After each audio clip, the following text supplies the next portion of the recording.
मनुष्य के नर जनन तंत्र के अंतर्गत नर जननांग आते हैं, जो कि उदर गुहा से नीचे की ओर, सामने की ओर, दोनों जांघों के बीच में स्थित होते हैं। मुख्य जननांग जो होते हैं वो वृषण होते हैं। इसके अतिरिक्त सहायक नलिकाएं होती हैं, जिन्हें हम सहायक नलिकाओं में वृषण जालिकाएं, शुक्रवाहिकाएं, अधिवृषण तथा शुक्रवाहिका आते हैं। साथ ही सहायक ग्रंथियां होती हैं, जिन्हें हम शुक्राशय, प्रोस्टेट ग्रंथि, बल्बोयोथल ग्रंथियां कहते हैं। इस प्रकार कितनी संरचनाएं, ये सभी संरचनाएं जिनमें वृषण, वृषण जालिकाएं, शुक्रवाहिकाएं, अधिवृषण, शुक्रवाहिका तथा शुक्राशय, प्रोस्टेट ग्रंथि तथा यूरोस्थल ग्रंथियां, ये सभी ग्रंथियां मिलकर, ये सभी अंग मिलकर के नर जनन तंत्र का निर्माण करते हैं। अगर हम बात करते हैं वृषण की, तो वृषण जो है वो संख्या में 2 होते हैं। 2 वृषण हैं। प्रत्येक वृषण वृषण कोश में स्थित होता है। वृषण कोश की बात की जाए तो वृषण कोश त्वचा के भंज से बनी, त्वचा की फोल्डिंग से बनी हुई एक थैली के समान संरचना होती है। थैली कह रहे हैं या जिसे हम धानी भी कह सकते हैं, और थैली के समान संरचना होती है। इस थैली के समान संरचना को वृषण कोश कहते हैं।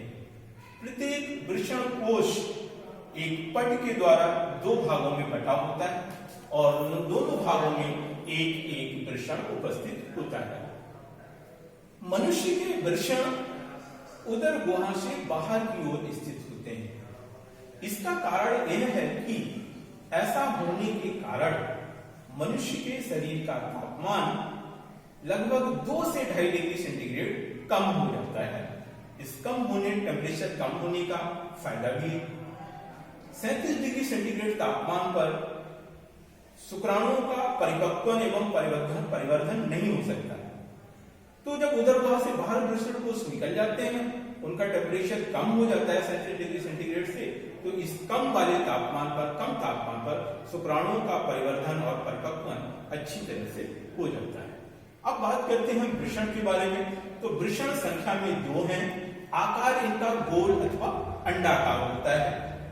अगर इसके कवरिंग की बात करें तो इस पर क्या होता है कि प्रत्येक वृषण पर, उसकी आंतरिक काट को अगर हम देखें तो प्रत्येक वृषण पर उसके चारों ओर एक दोहरे स्तर का आवरण पाया जाता है। डबल लेयर कवरिंग होती है, दोहरे स्तर का आवरण होता है, जिसमें बाहरी स्तर को हम यौनिक स्तर अथवा ट्यूनिका वेजिनेलिस कहते हैं। ये एक पतला स्तर होता है जो कि संपूर्ण वृषण के लगभग 3/4 भाग को घेरे रहता है। यहां से लेकर यहां तक 3/4 भाग को घेरे रहता है। ये महीन स्तर है, सबसे बाहर है।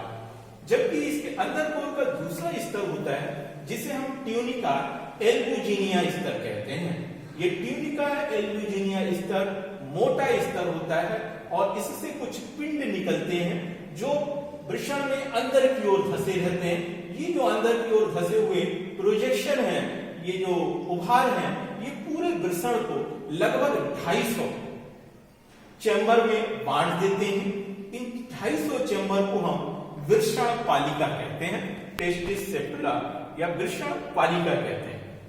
अगर हम यहाँ पर देखें तो प्रत्येक चैम्बर में क्या होती है कि कुंडलित नलिकाएं भरी हुई हैं। पूरे प्रत्येक चैम्बर के जो स्थान को कुंडलित नलिका के द्वारा घेरा गया है।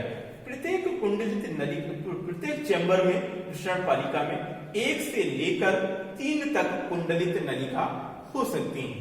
इन कुंडलित नलिकाओं को ही हम शुक्रजनक नलिका कहते हैं। इन शुक्रजनक नलिकाओं के अंदर शुक्राणुओं का निर्माण होता है। ये शुक्रजनक नलिकाएं पहले तो अत्यधिक कुंडलित रहती हैं, उसके पश्चात पश्च सिरे पर पहुंचकर जब कुछ ये नलिकाएं लंबी और सीधी होने लगती हैं, तब इनको हम वृषण जालक कहते हैं। इन नलिकाओं को वृषण जालक कहते हैं। इसके पश्चात यही वृषण जालक नलिकाएं लंबी और सीधी होकर वृषण से बाहर की ओर निकलती हैं, तब इनको हम शुक्र अपवाहिका नलिकाएं कहते हैं। बहुत सारी शुक्र अपवाहिका नलिकाएं आपस में मिलकर के एक मोटी अत्यधिक कुंडलित नलिका में खुलती हैं। इस मोटी अत्यधिक कुंडलित नलिका को एपिडिडाइमस अथवा अधिवृक्क नलिका कहते हैं। ये नलिका लगभग 6 मीटर लंबी होती है। इसके बाद बात करते हैं हम इस शुक्रजनक नलिका की। अगर शुक्रजनक नलिका की आंतरिक संरचना को देखा जाए तो इसकी आंतरिक संरचना को अगर हम देखते हैं तो इसकी काट में शुक्रजनक नलिका की ट्रांसफर सेक्शन का अगर हम काट देखें तो इसमें 2 स्तर होते हैं। एक होता है बाहरी स्तर और एक होता है आंतरिक स्तर। बाहरी स्तर की जो को हम अंतराली अवकाश कहते हैं। बाहरी स्तर है उस स्तर को अंतराली अवकाश कहते हैं। और बाहरी स्तर के अंतर्गत 2 प्रकार की कोशिकाएं पाई जाती हैं। इसके अधिक रुधिर केशिकाएं भी पाई जाती हैं। इसमें पहली है अंतराली कोशिकाएं और दूसरी है लेडिंग कोशिकाएं।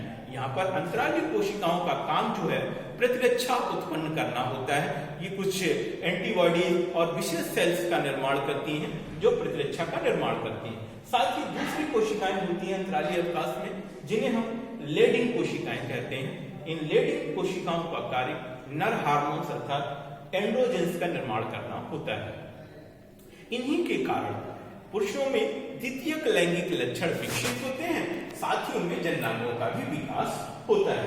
अब अगर हम शुक्रजनिका से जनन नलिका के अंदर की ओर की सतह की बात करें तो जिसको हम आंतरिक सतह को जर्मिनल लेयर कहते हैं, जनन स्तर कहते हैं। इस जनन स्तर में 2 प्रकार की कोशिकाएं पाई जाती हैं। कौन सी?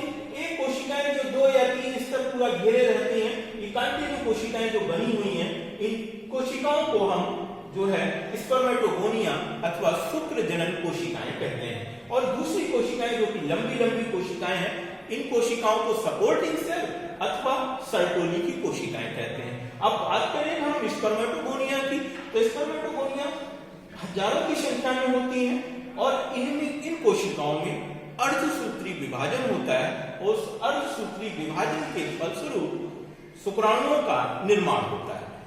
जिस समय शुक्राणुओं का निर्माण होता है वो परिपक्व अवस्था में नहीं होते हैं, उनका कई स्टेज में परिवर्धन होता है, तब कहीं जाकर परिपक्व अवस्था में पहुंचते हैं। तो इस तरह से जो प्रारंभिक अवस्था में जो शुक्राणु बने उन शुक्राणुओं को शुक्राणु कहें या तो पूर्व शुक्राणु कहें या स्पर्मेटाइड कहें। इन स्पर्मेटाइड का इन जो सर्टोली की कोशिकाएं हैं इन कोशिकाओं से चिपक कर यहाँ पर उनका परिवर्धन एवं परिपक्वन होता है। तो इस तरह से सर्टोली की कोशिकाएं इन पूर्व शुक्राणुओं को स्पर्मेटाइड को पोषण प्रदान करती हैं, आश्रय प्रदान करती हैं और परिपक्वन के लिए समय प्रदान करती हैं।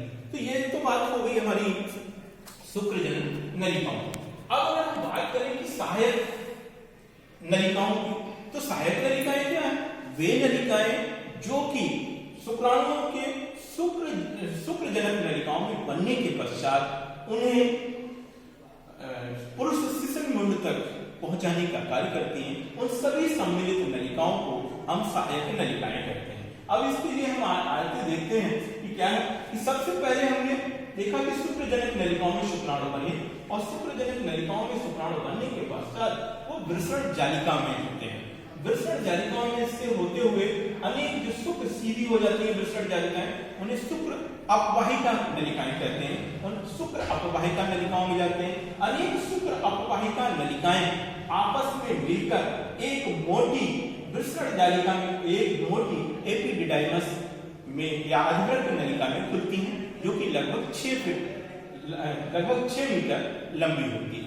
अब इसके बाद बात करें कि जो अधिवृक्क नलिका है वो लगभग एक 45 सेंटीमीटर लंबी नली में 45 सेंटीमीटर लंबी नलिका जिसे हम कहते हैं शुक्रवाहिका, उस शुक्रवाहिका में खुलती है।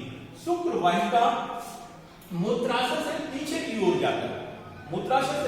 ओर जाकर अपने ओर की मूत्र वाहिनी के चारों ओर एक फंदा बनाती है और फंदा बनाकर पीछे की ओर मुड़ती है।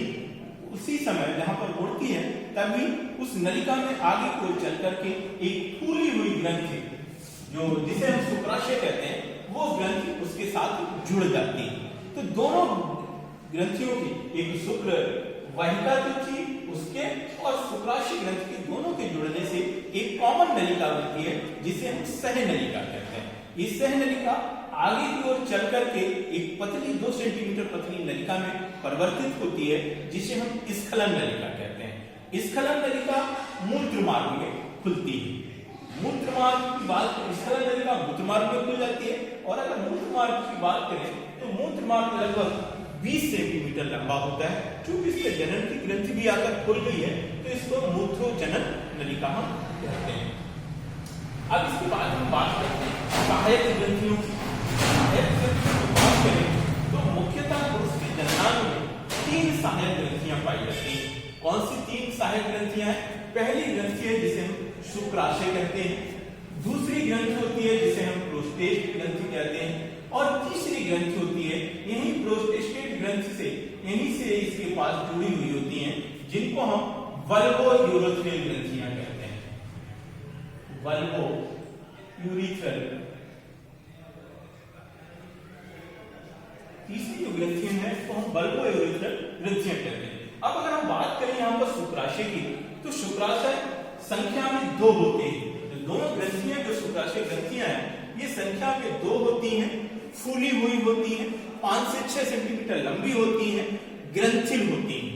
ग्रंथिल होती हैं तो इनमें क्या होता है कि शुक्राशय में एक क्षारीय तरल का, पीले चिट्ट पे क्षारीय तरल का स्राव होता है। इस तरल में फ्रक्टोज शर्करा पाई जाती है, सीमेनोजेलिन होता है, प्रोस्टाग्लैंडिन्स होता है। ये जो फ्रक्टोज शर्करा है वो परिवर्तित होते हुए शुक्राणुओं को पोषण प्रदान करने का काम करती है। सीमेनोजेलिन है वो जो सीमेन होता है, वीर्य होता है, उसको गाढ़ा करने का काम करता है। प्रोस्टाग्लैंडिन्स एंजाइम है ये महिला की योनि में संकुचन उत्पन्न करने का काम करता है। और इस तरह से ये जो इससे जो स्राव निकला, ये स्राव पूरे वीर्य का लगभग 60% भाग बनाता है। अब बात करते हैं हम दूसरी सहायक ग्रंथि की। तो दूसरी सहायक ग्रंथि होती है प्रोस्टेट ग्रंथि। प्रोस्टेट ग्रंथि जो होती है स्खलन नलिका के पास ही एक फूली हुई ग्रंथि होती है, सिंघाड़े के आकार की ग्रंथि है। ये ग्रंथि जो है मूत्र मार्ग को, मूत्र नलिका को चारों ओर से घिरे रहती है। इस नलिका से विशेष एंजाइम निकलते हैं जो कि विशेष स्राव निकलते हैं जो कि पारदर्शक है, और इस स्राव में सिट्रिक और दूसरा सिट्रिक होता है, फास्फेटेज एंजाइम होता है और प्रोटोलिटिक एंजाइम होता है। प्रोटोलिटिक एंजाइम सिट्रिक है जो कि इस माध्यम को क्षारीय बनता है। सिट्रेट में कैल्शियम आयन उपस्थित होते हैं और वो कैल्शियम आयन शुक्राणुओं की गतिशीलता के लिए आवश्यक होते हैं। साथ ही प्रोटोलिटिक एंजाइम है वो ये जो है प्रोटोलिटिक एंजाइम ये थोड़े से अम्लीय प्रभाव के होने के कारण उसका वीर्य का अधिक स्कंदन होने से रोक देते हैं। अब इसके बात करते हैं ये एक बात ध्यान रखने की बात है कि प्रोस्टेट ग्रंथि एक ही होती है जबकि शुक्राशय 2 होते हैं और वल्वो यूरोथ्रियल ग्रंथियां 2 होती हैं। अब बात करते हैं वल्वो यूरोथ्रियल ग्रंथियां।